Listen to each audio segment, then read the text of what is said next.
বাংলাদেশের ক্রিকেট প্রসঙ্গে খেলা কিন্তু দিন দিন জমে ক্ষীর হয়ে যাইতেছে।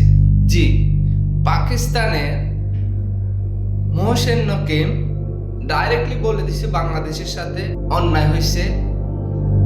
এক পক্ষে রায় দিছে আইসিসি, বাংলাদেশকে যদি বাদ দিয়ে স্কুল লিংকে জায়গা দেওয়া হয়, আইসিসিকে এটাই মাথায় রাখতে হবে, 5 নম্বর দল রেডি রাখতে বলছে মোহসেন নকিম।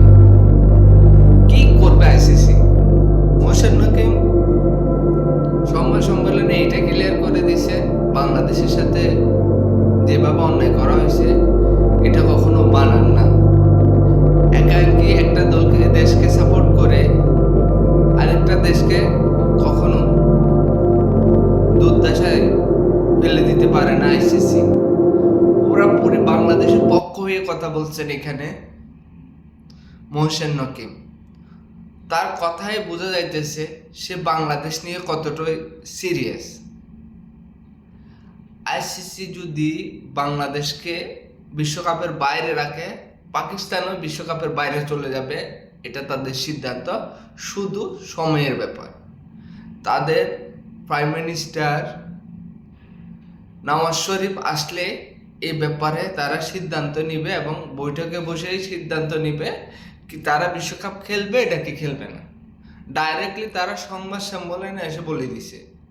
আইসিসি এখন কি 22তম দল সিলেক্ট করবে নাকি বাংলাদেশকে রিব্যাক করে শ্রীলঙ্কাতে ম্যাচগুলা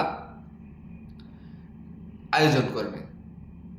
শেষ পর্যন্ত কি সিদ্ধান্ত আসে আপনারা দেখতে চাইলে আমার এই চ্যানেলে চোখ রাখুন। আর চ্যানেলটা যদি সাবস্ক্রাইব করে না থাকেন অবশ্যই সাবস্ক্রাইব করে রাখবেন। আপনাদের নিয়মিত